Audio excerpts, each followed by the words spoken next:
ನೋಡಿ, ಯಾರೇ ಒಬ್ರು ಹೊಸಬ್ರು ಮುಖ್ಯಮಂತ್ರಿ ಅಂತ ಬಂದಾಗ ಅವರು ಈ ರೀತಿ ಕೆಲವೊಂದು ರೈತರ ವಿರೋಧಿ ಚಟುವಟಿಕೆ ಮಾಡೋದಿಲ್ಲ. ಇವರು ಮಾಡಿದ್ದಾರೆ, ಇವರು ಬಂದ ತಕ್ಷಣ ಸಮಸ್ಯೆಗಳನ್ನ ಅವರು ತಲೆ ಮೇಲೆ ಹಾಕೊಂಡಿದ್ದಾರೆ ಅಂತ ಹೇಳಿದ್ರೆ ಇಲ್ಲಿ ಏನೋ ಒಂದು ರಹಸ್ಯ ಇದೆ ಅಂತ ಅರ್ಥ.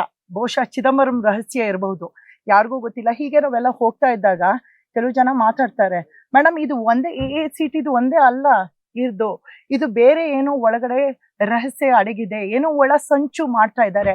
ಕುಮಾರಸ್ವಾಮಿ ಅವರು ಇದೇ ಬಿಡದಿ ಟೌನ್ಶಿಪ್ ಮಾಡ್ತೀನಿ ಅಂತ ಹೇಳಿದಾಗ ಇದೇ ಕಾಂಗ್ರೆಸ್ ಪಕ್ಷದವರು ಬೀದಿಗೆ ಬರ್ತಾರೆ. ಬೀದಿದಲ್ಲಿ ಇಳಿದು ಅವರು ಪ್ರತಿಭಟನೆ ಮಾಡ್ತಾರೆ. ಬೇಡ, ನಾವು ರೈತರ ವಿರೋಧಿ ಪಕ್ಷ, ಇವರೆಲ್ಲ ರೈತರ ವಿರೋಧಿ ಪಕ್ಷ ಅಂತ ಹೇಳ್ಬಿಟ್ಟು ದೊಡ್ಡ ಮಟ್ಟದಲ್ಲಿ ಪ್ರತಿಭಟನೆ ಮಾಡಿ 30 ಜನ ಶಾಸಕರನ್ನ ಕರ್ಕೊಂಡ್ ಬರ್ತಾರೆ.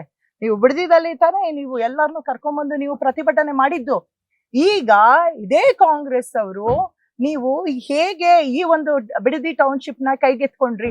ಕುಮಾರಸ್ವಾಮಿ ಅವರು ಅವತ್ತು 3-4 ಜನ ಬಂದಂತಹ ಒಂದು ಸಂದರ್ಭದಲ್ಲಿ ರೈತರು ಬಂದು ಅವರ ಅಳನ್ನ ತೋಡ್ಕೊಂಡ್ರು. ನಮ್ಗೆ ಇದೇ ಜೀವನ, ನಮ್ಗೆ ಇದೇ ನಮ್ಮ ರೈತಾಪಿ ಜೀವನ ಈ ರೀತಿ ಇದೆ, ನೀವು ಇದನ್ನ ತಗೊಂಡ್ರೆ ನಾವ್ ಎಲ್ಲಿ ಹೋಗೋಣ ಅಣ್ಣ ಅಂತ ಹೇಳಿದಾಗ ಕುಮಾರಸ್ವಾಮಿ ಅವರು ಇಮ್ಮಿಡಿಯೇಟ್ ಆಗಿ ಅದನ್ನ ಕೈ ಬಿಟ್ರು. ಆ ಒಂದು ಪ್ರಾಜೆಕ್ಟ್ ನ ಕೈ ಬಿಡ್ತಾರೆ. ಆದ್ರೆ ಇವಾಗ ಇದೇ ಕಾಂಗ್ರೆಸ್ ಅವರು ಏನ್ ಪ್ರತಿಭಟನೆ ಮಾಡಿದ್ರು ನೀವು ಕೈ ಕೆತ್ಕೊಂಡಿದ್ದಾರೆ, ಕೈ ಬಿಡ್ಬೋದಲ್ಲ ನೀವು?